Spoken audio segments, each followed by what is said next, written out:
샬롬의 평화이신 우리 주님의 평화가 여러분과 함께 하시기를 기원합니다.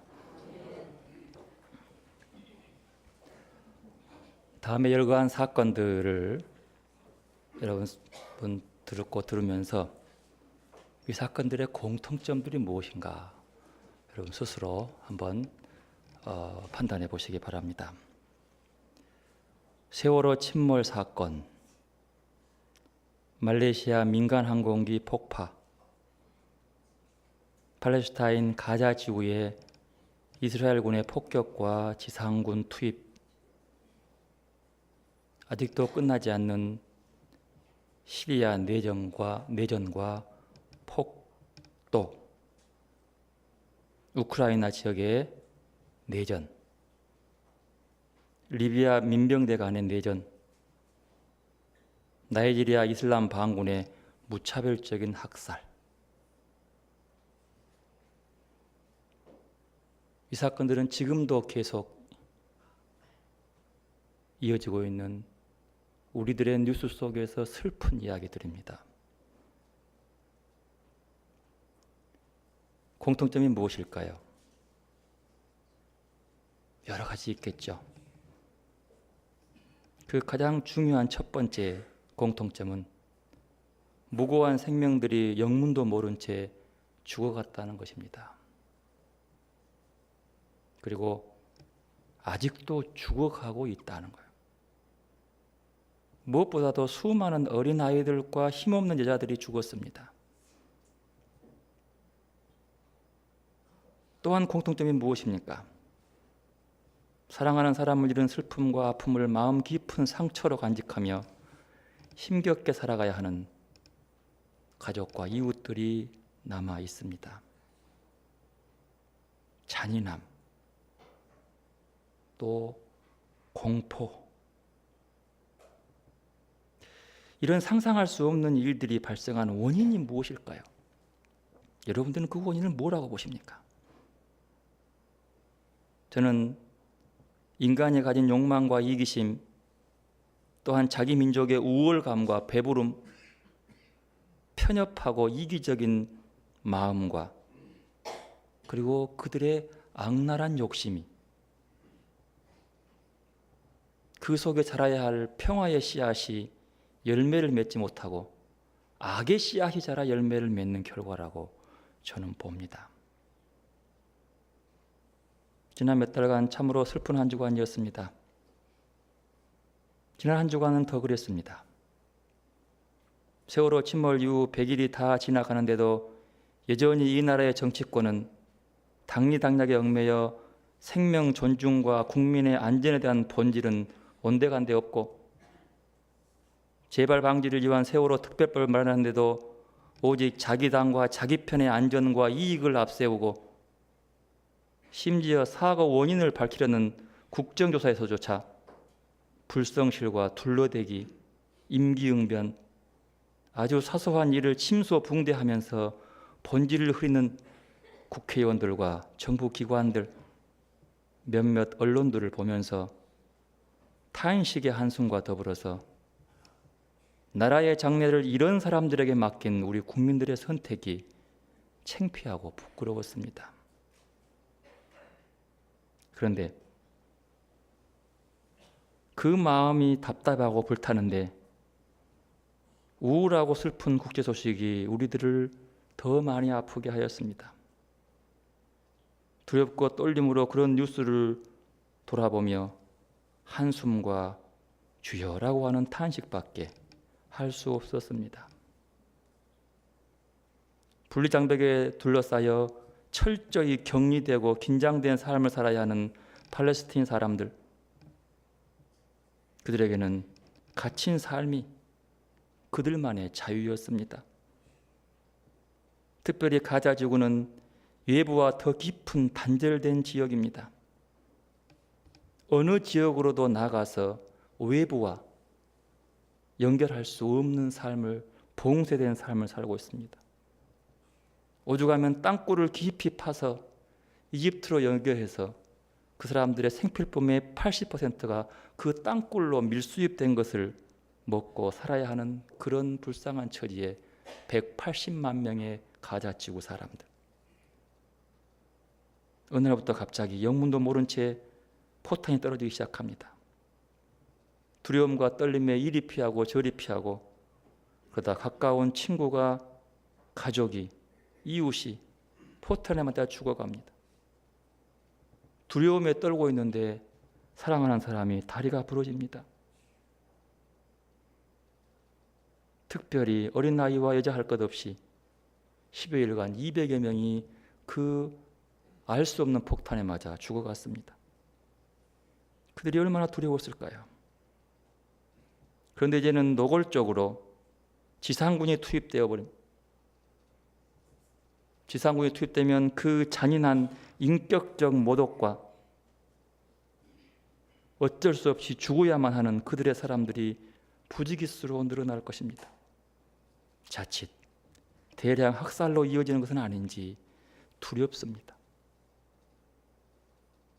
어느 뉴스에 의하면 이전에 가자지구를 폭격하라고 명령한 이스라엘 군대의 명령을 공군 장교 몇 명은 도저히 할 수 없다고 반항해서 그들이 그 지구에서 박탈당했다는 뉴스도 있습니다.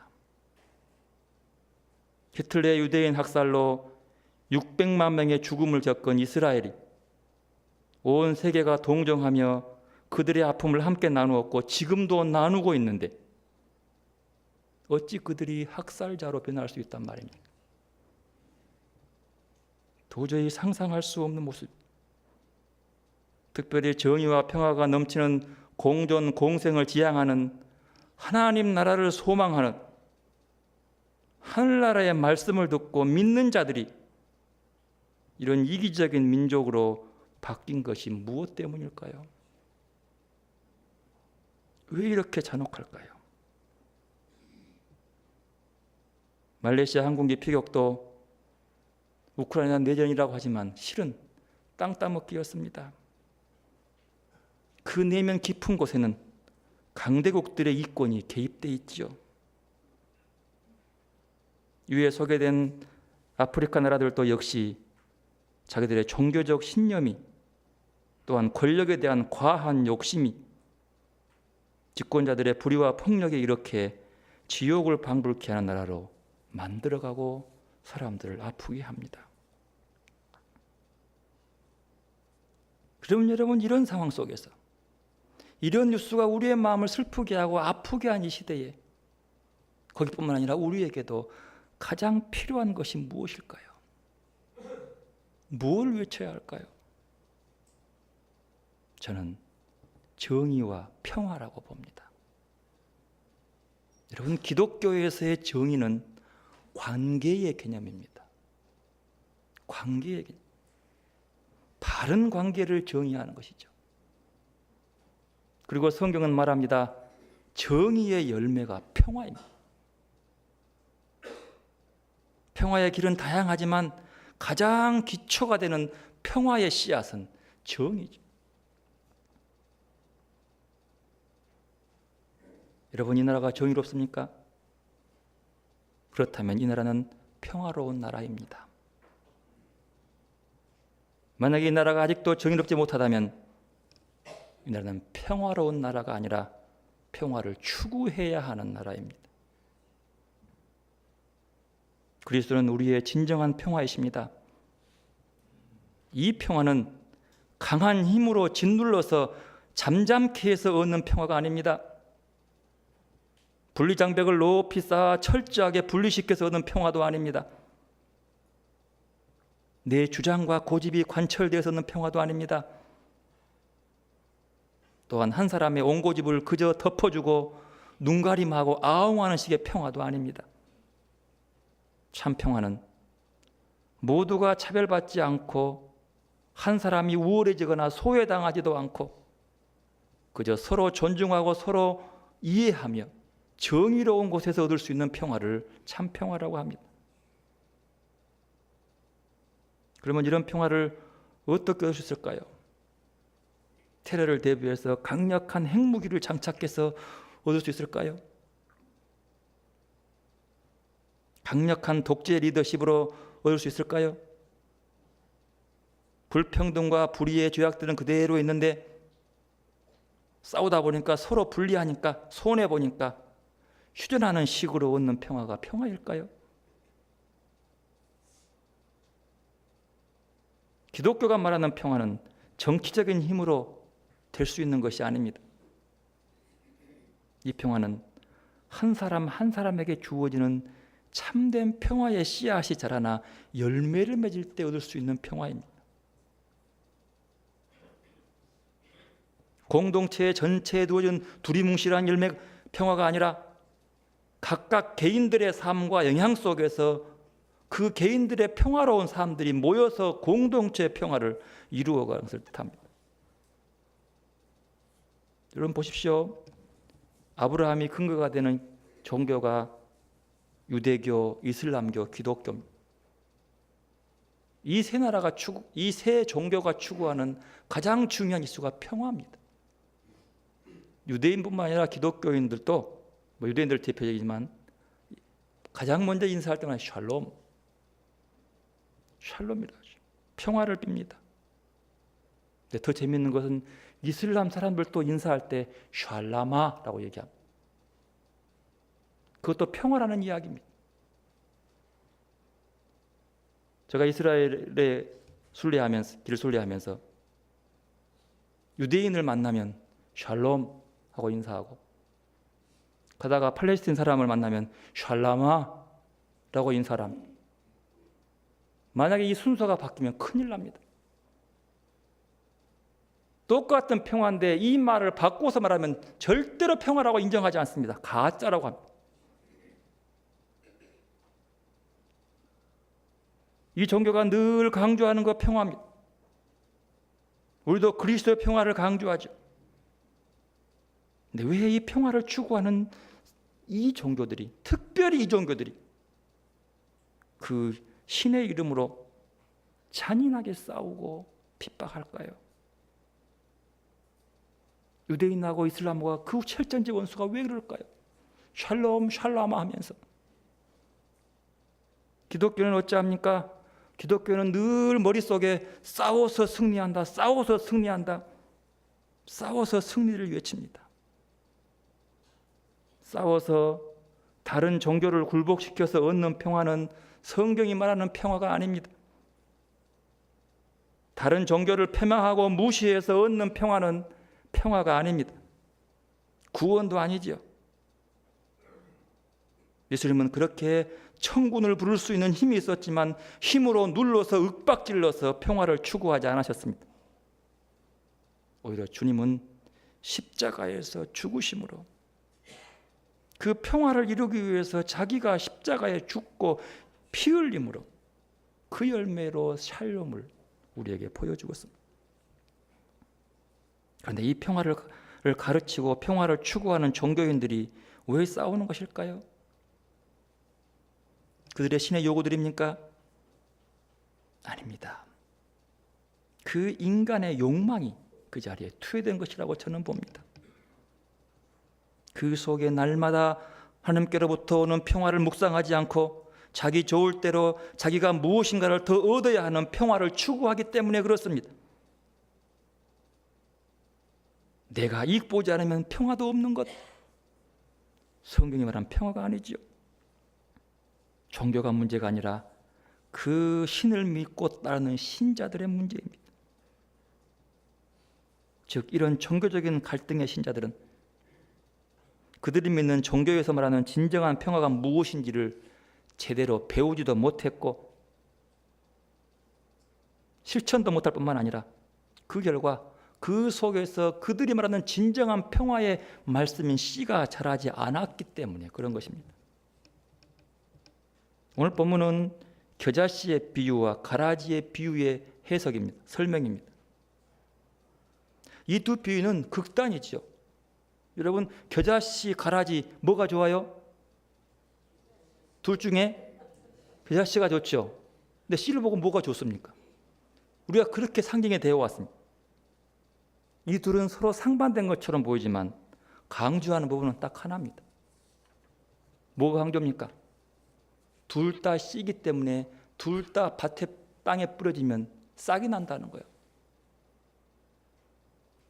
둘 다 뿌리고 싹이 나고 열매를 맺는다고 하는 거죠. 다만 차이점도 있습니다. 뿌리는 사람이 차이가 있습니다. 그 결실도 차이가 있습니다. 결실 후의 대우도 확연한 차이를 보입니다. 우리가 지난주에 씨 뿌린 자의 비유의 말씀을 통해서 비유의 목적이 무엇이라고 했습니까? 비유의 목적은 하나님 나라에 대해서 보다 잘 이해할 수 있게 하기 위해서 주어진 것이라고 했습니다. 하지만 그 비유를 듣는 모든 사람들이 다 똑바로 깨닫는 것은 아닙니다. 그래서 들을 수 있는 자만 들을 수 있다라고 성경은 말합니다. 또 성경은 어떤 사람에게는 그 하늘나라의 비밀을 감추시기 위해서 비유로 말씀했다, 이렇게 성경은 말하기도 합니다. 그리고 씨 뿌리는 사람의 비유에서 씨는 뭘로 비유했습니까? 말씀입니다. 하나님 나라에 대한 말씀. 그리고 밭은 그 씨앗을 받으려는 밭, 그 밭을 인간의 마음밭으로 우리가 그렇게 살폈습니다.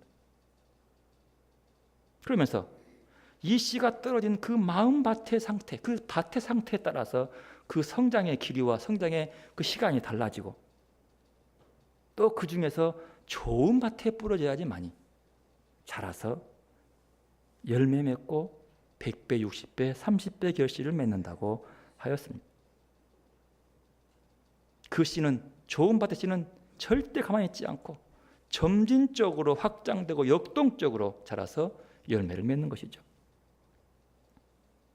이 비유의 그 해석을 전제로 가지고 오늘 본문의 겨자씨 비유, 가라지 비유에 대해서 알아봅니다. 특별히 겨자씨는요, 세상에서 생물학적으로 가장 작은 씨앗은 아닙니다. 여러분, 제일 작은 아니에요. 그보다 작은 거 있어요. 그렇지만 유대인들의 상식 속에서는 겨자씨 하면 아주 작은 것, 이렇게 상징하고 듣게 된 것이죠. 그래서 예수님께서 그 작은 것을 얘기하면서 그 가장 작게 여기는 겨자씨에서 하나님의 나라를 보고 있습니다. 이 본문의 겨자씨 비유는요, 마태, 마가, 누가복음에 나오는 중요한 이야기입니다. 근데 이 마태, 마가, 누가복음에 나오면서 세 본문 다 이 이야기에 대한 해석이 없어요. 그렇지만 가라지 비유는 마태복음에만 나오는 마태만의 자료입니다. 저는 여기서 마태 공동체가 왜 이것을 강조했는지에 대한 것을 약간 눈치챌 수 있었습니다. 또한 마태의 의미를 보기 위해서 마가복음은 이 겨자씨 한 알이, 겨자씨가 땅에 뿌려졌다, 이렇게 기록하고 있어요. 근데 누가복음에는 자기 채전, 자기 텃밭이죠, 자기 텃밭에 씨가 뿌려졌다, 이렇게 얘기해요. 근데 오늘 마태복음에는 자기 밭에 갖다 심은 겨자씨 한 알, 이렇게 말합니다. 그런데 이 씨가 작은 건데 자라나서 나물보다 커지고 나무가 되어서 공중의 새들이 와서 가지에 깃들었다고 말씀합니다. 저는 이 겨자씨 비유에서 자기 밭, 겨자씨 한 알, 여기에 관심을 가져보았습니다. 왜 자기 밭이라고 얘기했을까? 자기. 아니, 어떻게 농부가 씨를 한 알만 뿌릴 수 있단 말인가? 한 알만 뿌리는 씨 농부가 어디 있겠냐? 근데 왜 뿌려진 한 알을 얘기하는 것일까? 이 물음에서 초대교회인 마태 공동체 상황을, 그 배경과 그 이유를 엿볼 수 있었습니다. 물론 이 본문의 해석도 예수님이 말씀하실 그 시대에서는, 그 삶의 자리에서는 예수님의 공생의 활동을 가만히 지켜보면서, 야, 이 공생의 활동이 저희 예수가 말한 대로 저게 될까? 저렇게 하나님 나라를 만들어 갈 수 있을까? 이렇게 의혹이 들 만한 그런 시대에 주님이 확신입니다. 맞다. 기다려봐라. 그렇게 말해놓고 자기는 십자가에 죽어버렸어요. 그러고 나니까 이게 제자들을 보면서 저들이 저 예수 말한 대로 될까? 이런 시대죠. 초대교회도 그렇게 그 말을 했던 사람은 죽어버리고 사라져버리고 없고, 그 말을 듣는 사람이 믿고 있는데 이게 별 힘이 없는 거예요. 그래서 열심히 말씀대로 복음을 증거하는데 지치고 힘들은데도 열매가 없습니다. 그들에게 다시 한번 확신의 위로와 용기를 주기 위해서, 아니 그게 자주 작더라도 네 눈에는 그냥 아무것도 보일뚱말뚱 하더라도 이 녀석이 잘하면 공중의 새들이 와서 깃든다, 새 힘을 주기 위한 그런 말씀으로 볼 수 있습니다. 보통 지금까지 이 비유 해석들은 대부분 외형적인 성장과 규모의 크기에 대해서 말했습니다. 교파와 교회의 확장, 교인 수의 성장, 경제 성장, 교회의 큰 건축에서 자랑하기, 이런 이야기를 할 때에 특별히 한 나라와 어느 한 도시를 다 기독교화 시키려고 할 때 이 겨자씨 비유를 하면서 할 수 있다라고 확신을 불어넣는 때 사용하죠. 선교하러 나아갈 때 양적 확장, 교회 수의 팽창을 자랑하는 것도 이것이. 그런데 우리가 빠뜨린 것은 정말로 그렇게 확장과 팽창 속에서 그곳에 진정한 진리가 증거되는지, 복음의 모습이 꽃이 피고 있는지, 사랑의 열매가 맺히는지, 하나님의 정의와 공의가 강물같이 흐르는지에 대한 별로 관심이 없고 무조건 양적 팽창과 세상적 힘의 확장으로 해석하는 경우가 많았습니다. 그리고 가라지 비유는 이런 세력 확장과 팽창에 방해하는 그 어떤 것들을 모두가 다 가라지로 취급하면서 들었지요. 그런데 저는 아무리 보아도 이 현실 속에서 저의 성경 읽기는 이렇게 양적 성장만 가지고는 마음에 충족하지 않았습니다. 바로 그 이유가 자기 밭에 뿌려진 한 알이 다가왔기 때문입니다. 우리는 너무도 많은 열매에만 관심이 많습니다. 그런데요, 그 열매가 어떤 열매인지에 대해서는 그렇게 중요하게 생각하지 않습니다. 무조건 많아지고 커지고 높아지는 것만이 열매라고 생각합니다. 그렇게 볼 수 있습니다. 그러나 무턱대고 저는 그렇게 받아들일 수 없었습니다. 틸리케라고 하는 독일 목사님은 이 비유의 강조점을 얘기하면서 이것은 외형적인 성장과 규모에 있지 않다고 이렇게 말씀하면서 교파의 교인 증가에 대한 통계와 아무런 상관없는 비유이다, 이렇게 말씀합니다. 저는 이 말씀을 이 씨뿌림에 한 알의 씨앗이 뿌려짐에 대해서 저 개인에게 적용시켜 보았습니다. 그리고 스스로 질문해 보았습니다. 저의 마음밭에 하나님의 말씀의 씨앗이 뿌려졌는데 그 씨앗이 지금 잘 자라서 열매를 맺고 있는가? 아니면 사탄이 몰래 뿌려놓은 가라지의 씨가 싹이 트고 자라서 열매를 맺고 있는가?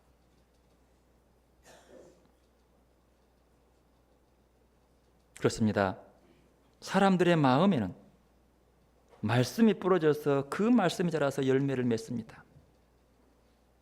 그런데 이 말씀은요, 하나님의 말씀이 뿌려지기도 하고 사탄의 말씀이 뿌려지기도 한다는 사실입니다.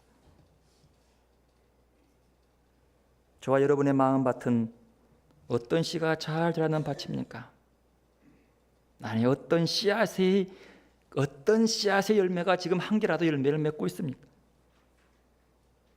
여러분, 교회의 공동체를 보기에 앞서서, 남을 판단하기에 앞서서 먼저 내 자신의 마음밭에 뿌려진 그 말씀의 씨앗의 자람을 바로 볼 수 있어야 합니다.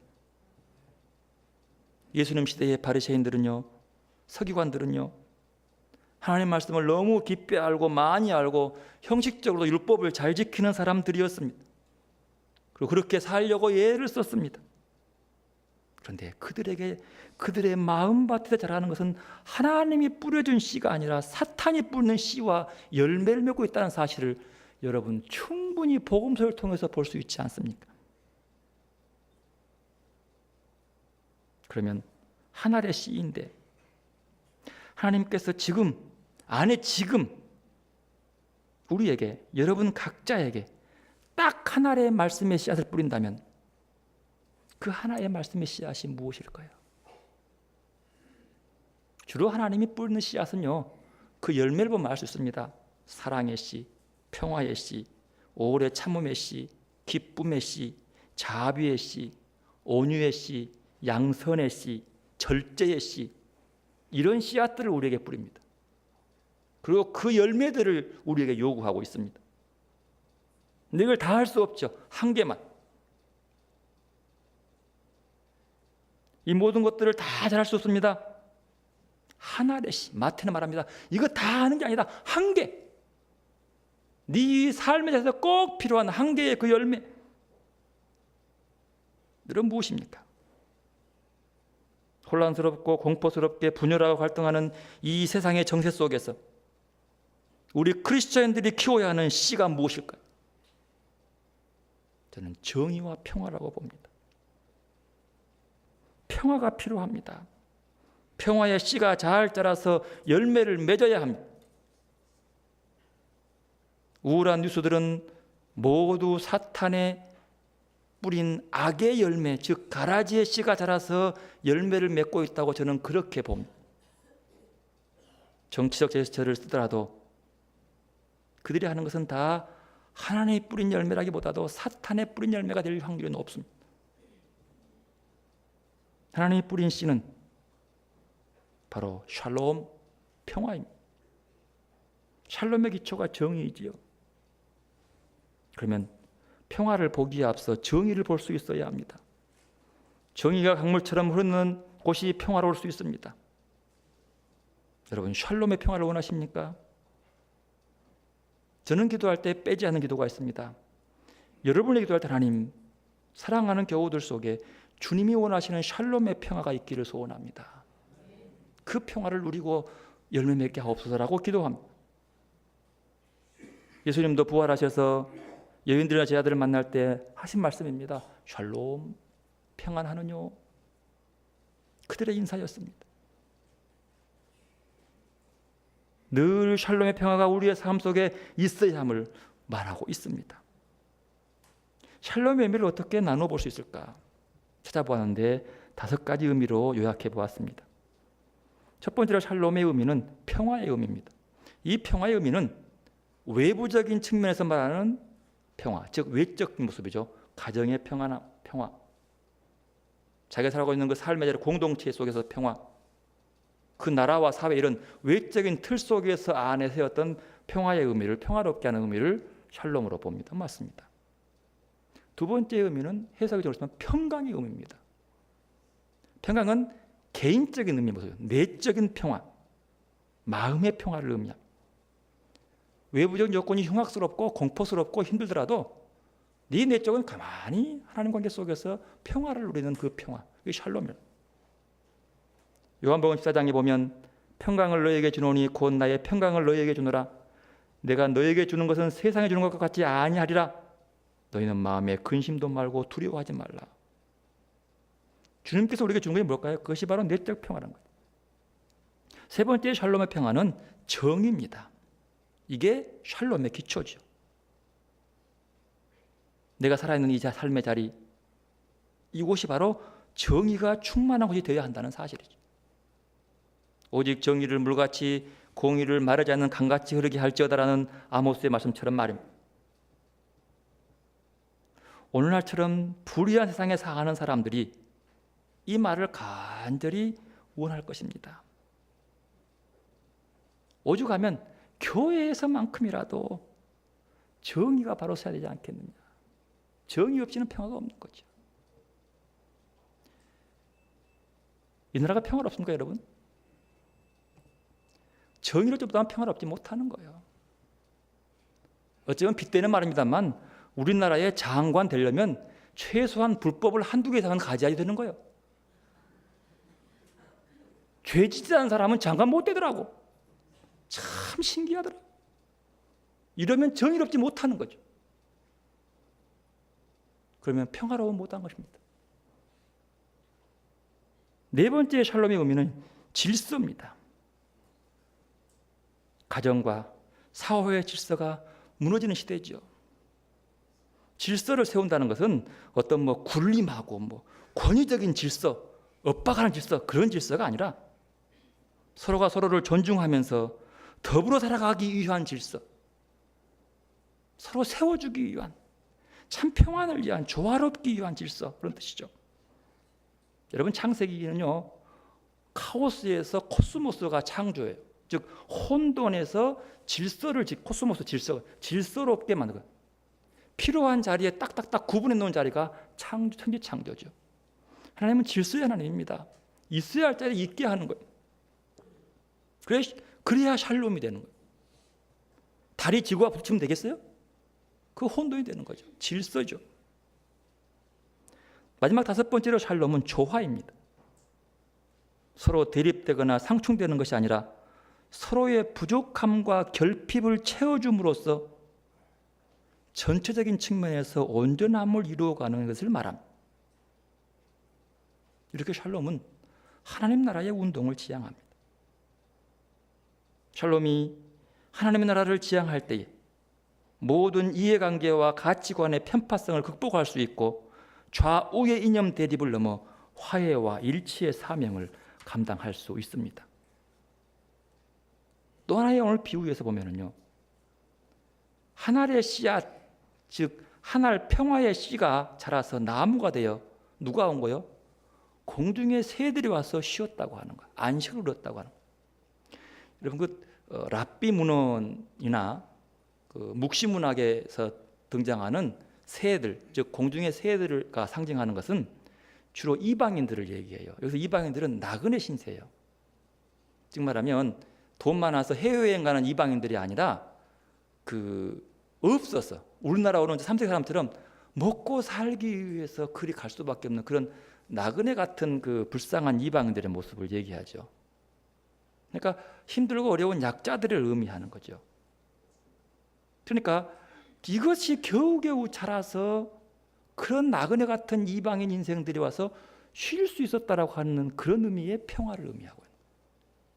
평화는 나만 의미하는 것이 아니죠. 이게 중요합니다.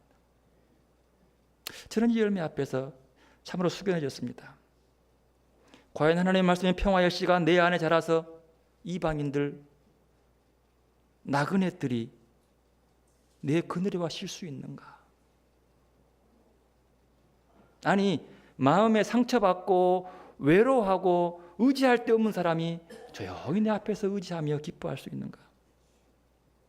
여러분, 누군가가 앞에 서면 평안하고 심으는 사람 있습니까? 아무 조건도 없이 그저 그 사람 앞에만 있으면 마음이 넉넉해지지는 않습니까? 물론 주님밖에 없겠죠. 그러나 주님은 우리에게 그런 열매를 맺으라고 얘기합니다. 저는 개인적으로 이런 평화의 씨앗의 열매를 나그네와 이방의 신세로 살면서 맛보게 하신 분이 계십니다. 저는 그분과 함께 있을 때 서로 연락을 주고받을 때 참 평안을 맛봅니다. 마음이 넓어지고 나도 그런 평화의 나무가 있는 것처럼 쉽게 쉼을 줄 수 있는 모습으로 잠시 바뀌는 여유도 누려보지요. 그분은 어떤 조건이나 이익과 손해를 따지지 않고 이런저런 것들로 계산하지 않고 그저 언제나 어떤 순간이든 내게 참 평안을 주고 쉼을 주십니다. 아무 말이 없어도 어머님 품에 안기듯 그저 그렇게 넉넉하고 평안합니다. 그분이 바로 저의 독일 어머니 엘프르데 마이어십니다. 제가 이분의 예를 많이 드는 것은 그분에게서 이렇게 주님의 뿌려진 말씀의 씨앗들이 자라 열매를 맺는 것들을 제가 직접 보고 체험했기 때문에 그렇습니다. 멀리 있으면서도 그분만 생각해도 마음이 넉넉해지고 참 평안을 얻습니다. 그분은 언제나 자기의 이름을 내세우지 않고 자기의 넉넉함을 자랑하지도 않습니다. 그분은 모든 말의 시작과 끝에 늘 하나님의 말씀이 있습니다. 만나서 손잡고 기도하고 끝날 때 손잡고 기도하고 그리고 내 볼 한번 만져주는 것이 전부지요. 그리고 이야기 들어주고 재워주기도 하시죠. 모든 충고와 위로에도 하나님의 말씀으로 되면서 그 안에서 얘기합니다. 결코 형식적이거나 그렇게 보이려고 하는 것이 아니라 꼭 필요한 말씀으로 채워줍니다. 어느 때는 사랑의 씨의 열매가, 어느 때는 기쁨의 열매가, 어느 때는 오래 참의 열매를 맛보기도 하죠. 제가 왜 이분은 이런 열매를 맺을까? 바로 그분 날마다 시간 나는 대로 환경과 처지에 상관하지 않고 그저 하나님과 깊은 조용한 시간을 누리며 하늘의 평화를 먼저 맛보기 때문이라고 저는 봅니다. 제가 그분을 만났을 때는 아주 시끄러운 기차 안에서 그저 그분이 성경책 펴놓고 하나님 말씀 깊이 묵상하면서 만났던 분입니다. 기도하면서 그냥 그 자리에 앉았던데 이렇게 만난 거예요. 하나님이 우리를 만나게 하셨지. 그것은 그분이 보고 있었던 말씀 묵상 때문에 만나게 된 거였습니다. 늘 고요하고 외모를 보지 않고 체면을 보지 않고 주님 안에서 내적 평화를 추구합니다. 그분에게는 하늘의 평화를 맛볼 수 있습니다. 그리고 그렇게 하면서 함께 개인적인 하늘의 평화를 맛본 사람들이 모이는 공동체가 그분이 사는 공동체예요.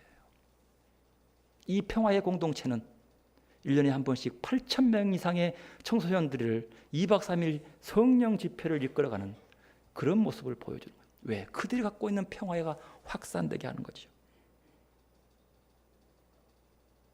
주님은 우리에게 이런 평화가 자라기를 기원합니다. 소원하는 거예요.